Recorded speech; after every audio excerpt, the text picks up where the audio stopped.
ਇਹਨਾਂ ਨੇ ਬੇਸਿਕਲੀ ਤਿੰਨ ਜਣੇ ਸੀਗੀ, ਹਾਂ ਜਿਹੜਾ ਤੇ ਰਾਜਾ ਕੰਦੋਲਾ ਨੂੰ 9 ਸਾਲ, ਜਿਹੜੀ ਉਹਦੀ ਵਾਈਫ ਨੂੰ 3 ਸਾਲ ਤੇ ਮੁੰਡੇ ਨੂੰ ਕੀਤਾ ਸੀਗਾ।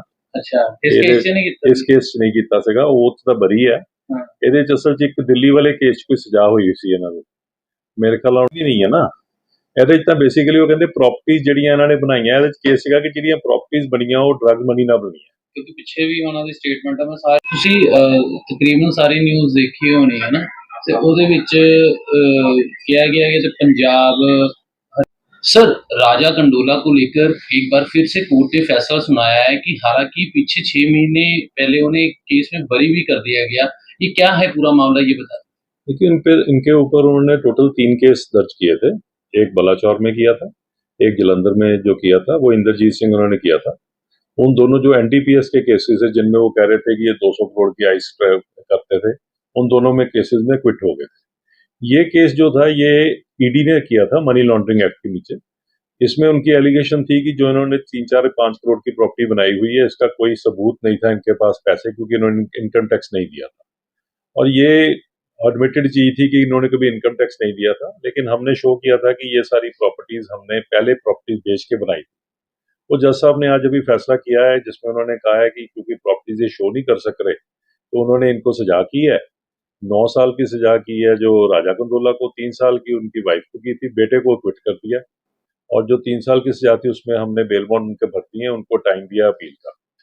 बात की जाए 200 करोड़ आइस ड्रग्स रैकेट के मामले में राजा कंदोला को पकड़ा गया था, इसके साथ और भी कई साथी थे।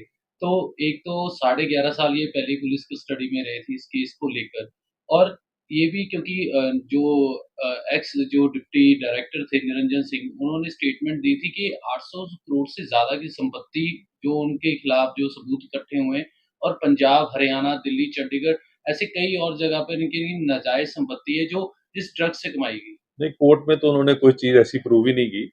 कोर्ट में तो उनके एक कोठी गुड़गांव की थी जो कोर्ट 3 करोड़ की थी, कुछ अबाउट 95 लाख या 1 करोड़ की प्रॉपर्टी उनका फार्म हाउस था समराला, ये समराला में। और कोई प्रॉपर्टी तो उनके पास प्रूव ही नहीं हुई। लेकिन राजा कंदोला का डिफेंस था कि जो गुड़गांव वाली कोठी उनकी वाइफ के नाम पे है, उन्होंने दिल्ली में एक कोठी बेची थी आज से 10 साल पहले, उससे खरीदी थी। और जो समराले वाली प्रॉपर्टी है वो सारी प्रॉपर्टी उन्होंने खरीदी थी, उसके पिताजी ने प्रॉपर्टी बेची थी और खरीदी। सो ये सारी चीज अभी डिटेल्ड ऑर्डर में आएगा कि जज साहब ने कैसे किया, क्योंकि असल में क्या था कि राजा कंदोला के खिलाफ एक केस दिल्ली में भी रजिस्टर्ड था एनडीपीएस का, उसमें उसको सजा हुई थी जो मेरे पास नहीं था। कहीं ये ना हो कि उस केस को साथ जोड़ के उन्होंने सजा की हो इसको। मतलब कहीं ना कहीं ईडी द्वारा जो इस बार फिर से सबूत इकट्ठा करके कोर्ट में जो दिए गए हैं, तो उसमें मनी लॉन्ड्रिंग का तो कहा ही गया है, मतलब ड्रग्स को लेकर भी जैसे आपने बताया है कि नहीं, ज्वाइंट किया गया। इस केस में ड्रग्स के बारे में तो एक बात भी नहीं थी, ना कोई ड्रग्स मिले हैं इसमें। तो ये है कि जो आपने पैसे जो प्रॉपर्टी बनाई है उसके सोर्सेज आपके पास नहीं थे, तो इसलिए हो सकता है ये ड्रग मनी से यूज हुआ हो। क्योंकि जज साहब ने इस पे फैसला सुनाया है तो उन्होंने ऑफ कोर्स ये होल्ड किया होगा कि इन्होंने सबूत नहीं कर सके, तो प्रिजम्पशन है, क्योंकि ये मनी लॉन्ड्रिंग एक्ट में एक प्रिजम्पशन है, मुलजिम ने प्रूव करना होता है कि उसके बाद प्रॉपर्टी कहाँ से आई। वो हो सकता है कि जज साहब ने उस प्रिजम्पशन को ना मान लिया हो, इसको सजा की हो। हमें डिटेल्ड ऑर्डर भी मिलना है, फिर हम उसके बारे में अभी सोचेंगे। आपने बताया ना दिल्ली में ड्रग्स को लेकर एक एफआईआर दर्ज है जिसको इंक्लूड किया गया मैं हो। वही कह रहा हूँ, पहले हमारे यहाँ वो चार्ज में नहीं थी, लेकिन एंड में ईडी वालों ने उस पर आर्ग्यू किया कि एक दिल्ली के केस में एफआईआर दर्ज थी जिसमें सजा हुई है, उसकी कॉपी जज साहब ने मांगी थी। अभी तो डिटेल उसमें पता चलेगा, लेकिन हमारे जो चार्ज लगा था उसमें वो कॉपी नहीं थी पहले। तो ये बता दीजिए कौन कौन से केस में इनको बरी किया गया था कोर्ट। देखो, एक जो बलाचौर में दर्ज किया था, पहले उन्होंने कहा था कि इनसे ड्रग्स में ये डील करते हैं, आइस ड्रग्स में। का मामला हाँ, इसमें उसमें क्विटल हो गई थी। फिर जो करतारपुर में एफआईआर दर्ज हुई थी उसमें क्विटल हो गई थी। इसमें उन्होंने सजा की है। और वैसे तो जो शेड्यूल्ड ऑफेंसेस हैं जिनके बेसिस पे सजा होनी थी उनमें एक्विटल थी, तो ये अच्छा केस, हम इसकी अपील डालेंगे हाई कोर्ट में और सब कुछ तो करेंगे। अभी तक कितने लोगों को सजा हुई है और किन लोगों को अभी तक जमानत मिल गई है साथ। टोटल आज 2 लोगों को सजा हुई थी। एक राजा कंदोला को हुई थी जो 9 साल के लिए सजा थी और 1 लाख रुपया फाइन था। वो 9.25 साल से ज्यादा वो काट चुके हैं, लेकिन क्योंकि उनके खिलाफ इन्होंने 1-2 केस और डाले हुए हैं, इसलिए हमने उनके खत्म नहीं किया आज केस। उनकी वाइफ की हमने जमानत भर दी है, उनकी जमानत हो गई है, उनको 12/9 तक टाइम दिया गया, वो अपील डाल के हाई कोर्ट से अपना। कौन से केस डाले गए हैं जो अभी आप। क्योंकि इन्होंने 3 तो एनडीपीएस के डाले थे, जी। एक इन्होंने ये भी डाला पंजाब था। पुलिस ने? हाँ, पंजाब पुलिस ने बेसिकली बेस तो इंद्रजीत सिंह ही था, क्योंकि दिल्ली में भी जो केस दर्ज था वो इंद्रजीत सिंह ने किया था। तो बाकी उसके बाद उन्होंने 2-3 केस और डाल दिए थे, जैसे यहाँ पे एक बार वो कह रहा था कि प्रेस वाले मेरी फोटोग्राफ ना खींचे, आपकी वो, स्टेटमेंट आई थी? हाँ, उसमें भी एफआईआर दर्ज कर दी थी इन्होंने। क्या एफआईआर दर्ज की गई थी इन्होंने उसमें? एफआईआर दर्ज की थी, ये भागने की कोशिश कर रहा है जेल से, उसमें भी क्विटल हुई है इसकी। लेकिन आपने तो कंडक्ट किया था कि उसमें मीडिया इनकी फुटेज ना ले। हाँ, वो तो मैंने कोर्ट में थ्रू एप्लीकेशन दे के कराया था कि मीडिया फोटोग्राफ्स मत खींचे इनकी, वो कोर्ट ने ऑर्डर कर दिया था। जी, तो उसके बाद भी एफआईआर दर्ज कर दी थी? पुलिस ने एफआईआर दर्ज कर दी थी, क्योंकि उस दिन जब इसको जबरदस्ती ला रहे थे, इसको चोट लग गई थी, और मैं उसी खून वाली जो हालात थे उसी में इसको कोर्ट में ले गया था, और कोर्ट जज साहब ने उसकी एफआईआर उसकी फॉरवर्ड की थी कमिश्नर को। इन्होंने अपने आप को बचाने के लिए या कुछ करने के लिए इन्होंने एफआईआर दर्ज की थी, जिसमें क्विटल हो गई।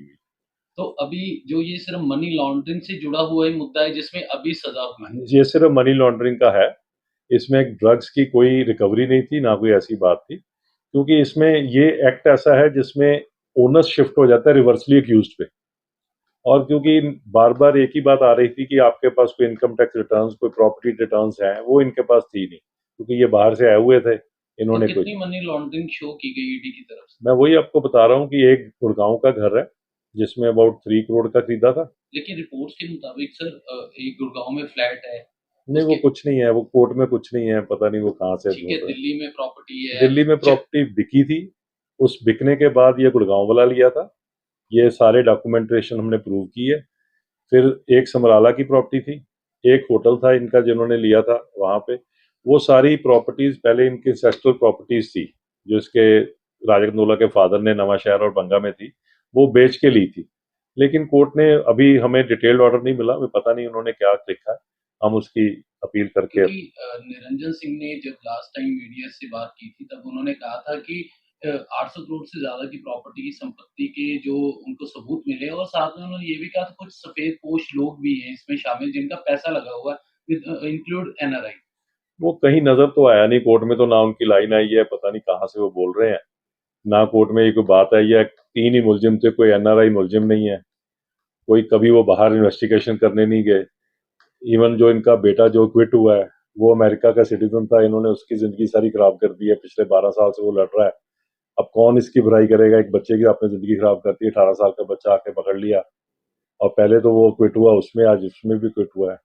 तो ये सारी ऐसे हवाई बातें थी, कोर्ट में ये बात नहीं थी 800 करोड़ की, ना ही कभी कोई चार्ज में थी, ना ही कभी एविडेंस में आई। तो नेक्स्ट डेट कब की है, कब की हेयरिंग है, और अगली बार कैसे सबूत पेश किए नहीं, जाएंगे? अभी ये वाला केस यहाँ खत्म हो गया, क्योंकि राजा कंदोला को 9 साल की सजा सुनाई है, और उनकी वाइफ को 3 साल की। उनकी वाइफ की हमने बेल बॉन्ड भर दिए हैं, उनको उन्होंने टाइम दिया हाई कोर्ट में अपील डालने का 12 सितंबर तक। तब तो तो पुलिस कस्टडी में रहेंगे?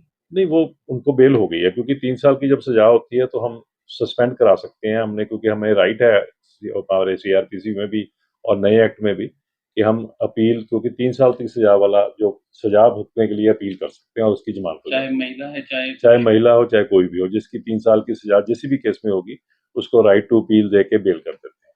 An excellent coaching point in IELTS and spoken English. Also expert in study and visitor visa. Government approved. SS Group. Session Chowk, Hoshiarpur. Sir, Raja Kandola को लेकर एक बार फिर से जो कोर्ट ने फैसला सुनाया है, 9 साल की सजा, 1 लाख रुपए जुर्माना, और उसकी पत्नी को 3 साल की सजा और 25,000 जुर्माना। तो ये जो केस है ये मनी लॉन्ड्रिंग को लेकर है, एनडीपीसी के एक्ट को लेकर है, ड्रग्स को लेकर, क्या-क्या ये केस है, इसके बारे में जानते हैं? जी। ये केस जो रणजीत सिंह कंदोड़ा उसका नाम है, ही इज़ नोन एज़ राजा कंदोड़ा। ये जो केस है 2012 में पंजाब पुलिस ने कुछ ड्रग पकड़े थे इसमें कई तरह के। तो तकरीबन 6 एफआईआर इन्होंने लॉन्च की थी, राजा कंदोड़ा और उसके और साथी जो थे उनके खिलाफ। तो उसी ये क्योंकि एनडीपीएस में ये केस दर्ज था तो ईडी का मैंडेट है कि उसको इन्वेस्टिगेट करें। वो एफआईआर जो थी सारी हमने 6 की 6 एफआईआर ली हमने, उनको शामिल किया, आगे फर्दर इन्वेस्टिगेशन की मनी लॉन्ड्रिंग एक्ट में, एनडीपीएस एक्ट में नहीं, money prevention of money laundering act में हमने इन्वेस्टिगेशन की 2012 से। और ये इसके अंदर काफ़ी लोग थे इंक्लूडिंग राजा कंदोला, उसकी वाइफ, उसका लड़का, और भी बहुत जो इनके साथी थे उनकी इन्वेस्टिगेशन। तो आपने 12 में इन्वेस्टिगेशन शुरू की, 15 में आपने चार्जशीट जो दाखिल की, तो चार्जशीट में क्या एविडेंस दिए गए कि ये लोग जो ड्रग्स का या मनी लॉन्ड्रिंग का धंधा करते हैं? देखो जी, ड्रग का तो क्योंकि इनके खिलाफ एफआईआर भी लॉन्च थी एनडीपीएस एक्ट में, और चार्जशीट इनके खिलाफ फाइल थी, पुलिस ने की थी जलंधर कोर्ट में। तो उसके बाद फिर हमने जो इन्वेस्टिगेशन की वो थी प्रिवेंशन मनी लॉन्ड्रिंग एक्ट में, कि ड्रग के धंधे से इन लोगों ने सब ने कितनी असेट्स बनाए, कितनी कमाई की, कितनी प्रॉपर्टीज की बनाई है। तो वो इन्वेस्टिगेशन चली, उसका हमने फिर डिटेल जो भी जहाँ से अथॉरिटीज से या जहाँ से हमारे अपने सोर्सेज से डिटेक्ट की प्रॉपर्टीज, चाहे दिल्ली में प्रॉपर्टीज थी, चाहे पंजाब के कई हिस्सों में प्रॉपर्टीज थी, एग्रीकल्चर प्रॉपर्टी थी, हरियाणा, चंडीगढ़ में? चंडीगढ़ के पास प्रॉपर्टी थी, एक होटल था इनका रूप पैलेस करके, चंडीगढ़ में, रोपड़ से आगे, और एक फार्म हाउस इनका था जहाँ पे ऐसा एलिगेशन था पुलिस का कि वहाँ पे ड्रग बनाई जाती है। वो भी हमने अटैच किया, डिटेक्ट किए पहले सारे। फिर यहाँ नवाशहर, डिस्ट्रिक्ट नवाशहर के अंदर भगत सिंह, शहीद भगत सिंह डिस्ट्रिक्ट जो है वहाँ पे इनकी प्रॉपर्टी वहाँ पे भी थी, वो भी हमने डिटेक्ट की और बाद में अटैच की।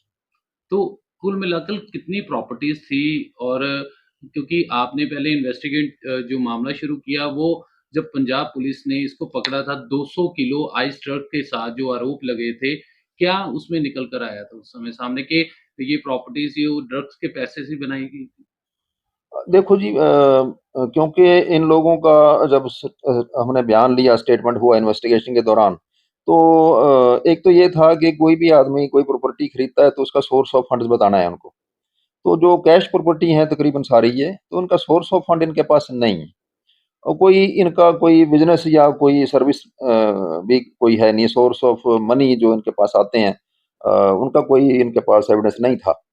तो एक ही काम ये करते थे जो रिकॉर्ड से या केस से हमें पता लगा, वो ये था कि ड्रग का धंधा करते हैं, उसको सेल करते हैं और उसमें शामिल हैं, और उससे उनको कमाई होती है, और उसी से उन्होंने प्रॉपर्टी खरीदी है। चाहे जैसे एक बहुत बड़ा चंक है लैंड का, तकरीबन 8-9 एकड़ का लैंड का चंक है, वो फार्म हाउस उसको बोलते हैं वहाँ पे समराला में। वो बहुत कॉस्टली एरिया है, तो वो डिटेक्ट डिटेक्ट किया गया वहाँ पे। ये लोग काफ़ी लोग मिलते थे वहाँ पे जो इस ग्रोह में शामिल थे। तो ये प्रॉपर्टी जो है बड़ी महंगी प्रॉपर्टीज हैं, और इनका कोई सोर्स नहीं है, इनके पास कोई लॉफुल सोर्स नहीं, कोई ये बता सकें कि हमने एक नंबर के पैसे से खरीदी है प्रॉपर्टी। जैसे एक होटल है वहाँ पे रोपड़ से आगे, वो होटल वो कैश अमाउंट में खरीदा हुआ है, इनके पास कोई सोर्स नहीं उस कैश अमाउंट का। इसी तरह से काफ़ी और प्रॉपर्टी हैं जो बड़ी हैवी उनकी कॉस्ट है। तो वो सारी की सारी जो प्रॉपर्टी जिन्होंने परचेज की है, उनका कोई सोर्स उनके पास नहीं है, लॉफुल सोर्स कोई नहीं। कुल मिलाकर कितनी प्रॉपर्टीज हैं और कितना इन्होंने उस पे पैसा इन्वेस्ट किया?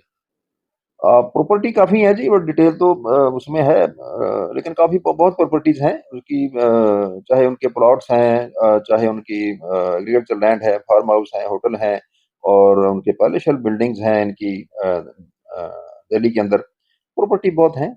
और जहाँ तक उनका वैल्यू का है, तो मेरे हिसाब से आज की डेट में उनका वैल्यू काफ़ी है उनका, should go to more than 40-50 crore rupees. Yes. तो अगर बात की जाए तो वकील साहब से बात की गई, उन्होंने कहा है कि इनकी जो प्रॉपर्टी थी वो सिर्फ 5 करोड़ की थी। नहीं, वो इवन अगर मान लीजिए अगर इनके 5 करोड़ की भी है, तो 5 करोड़ का भी तो हिसाब देना पड़ेगा उनको, वो सोर्स तो आपको बताना पड़ेगा। तो आपके पास सोर्स तो 5 लाख का भी नहीं है। मान लीजिए for just for the sake of argument, अगर 5 करोड़ की भी है, तो 5 करोड़ का भी आपको सोर्स तो देना पड़ेगा। सो ये जो प्रॉपर्टी जिन्होंने लोग बनाई है, जो एनीवे हम कौन क्या बोलता है उससे कोई ताल्लुक नहीं। आज जज साहब ने केस ट्रायल करके इतना टाइम एविडेंस को एग्जामिन करके एनालाइज करके जजमेंट दिया है, तो उससे प्रूव है ये कि ये प्रॉपर्टी ड्रग मनी से बनाई गई। तो जी। उनके वकील का कहना है कि बेशक कंदोला को भी 9 साल की हुई है, उसकी धर्मपत्नी को जो जमानत मिल गई है, क्योंकि आगे की उन्होंने डेट भी बताई है कि हाई कोर्ट में जाके वो जो अर्जी दाखिल करेंगे। वो देखो जी, वो जमानत देनी जज साहब की डिस्क्रिप्शन है, वो जमानत दे सकते हैं। कंदोला को मेरे ख्याल जमानत नहीं मिली है। उसकी पत्नी को मिल गई। हाँ, उसकी पत्नी को ऐसा उस टाइम जब हम कोर्ट में थे उस टाइम मुझे नहीं मालूम था ये। तो जमानत अगर लेडी को दी है तो जज साहब की डिस्क्रिप्शन है ये, इसमें कोई प्रॉब्लम नहीं है। तो सर टोटल कंदोला या उसके साथियों पर कितनी एफआईआर लॉन्च थी पंजाब में? एक तो दिल्ली में भी एफआईआर दर्ज हुई है, तो यहाँ पंजाब में कितनी थी? देखो जी, पंजाब में टोटल हमारे पास जो इस केस से रिलेटेड थे वो 6 एफआईआर हमने पुलिस अथॉरिटी से कलेक्ट की, और सारी जो एफआईआर थी उनका हमने डिटेल दिया है, हमारी जो चार्जशीट है उसके अंदर कोर्ट में पेश किए, उनकी आप कॉपी लगाई हुई, तो सारा डिटेल उस चार्जशीट के अंदर है, कोर्ट ने एग्जामिन किया है ये। और एक जो उसके इन 6 एफआईआर के अलावा एक एफआईआर रणजीत सिंह कंदोला के खिलाफ दिल्ली पुलिस ने की, वो भी एनडीपीएस एक्ट में, और एनडीपीएस एक्ट के अंदर राजा कंदोला को दिल्ली के कोर्ट ने सजा दी हुई है। कितने साल की? वो मेरे हिसाब से 10 इयर्स की है उसकी। तो ड्रग्स कितना बरामद हुआ जो एफआईआर दर्ज हुई? ड्रग्स अभी डिटेल मेरे पास नहीं है, तो ड्रग्स उसमें है, शामिल है, तभी उसको सजा हुई एनडीपीएस केस में, और हमने उसका केस उस रेफरेंस उसका केस रेफरेंस हमने अपनी चार्जशीट में दिया है। ये बता दीजिए कि कितने टोटल आरोपी या दोषी हैं इस मामलों में पूरे में जिनकी प्रॉपर्टीज या ड्रग्स का धंधा था? देखिए, मेरे ख्याल इसमें एक मेन चार्जशीट है और उसके अलावा एक सप्लीमेंट्री चार्जशीट भी है। तो सप्लीमेंट्री जो चार्जशीट है वो अभी पेंडिंग है। तो ये जो मेन चार्जशीट है इसके अंदर 3 मुलजम थे, एक राजा कंदोला, उसकी वाइफ राजवंत कौर और उसका लड़का बैली सिंह कंदोला। तो तीनों में से 2 को सजा हो गई है, एक जो है वैली कंदोला को एक्विट किया गया है, और लेकिन उसकी प्रॉपर्टी जो थी वो कन्फिस्केट की गई, जब्त की गई है। ये 3 ही थे कि और भी आरोपी थे इस नहीं, इस केस में, इस चार्जशीट में 3 ही आरोपी थे। और बाकी इनके जो साथी थे उनसे क्या-क्या बरामद हुआ है? क्या-क्या मिला है? कौन थे वो लोग? वो उसमें बहुत से इनके साथी थे, वो बहुत थे इनके साथी जो एफआईआर जो पुलिस ने दर्ज की है उसके अंदर डिटेल में दिया गया है कि कौन कौन जो लोग थे, जैसे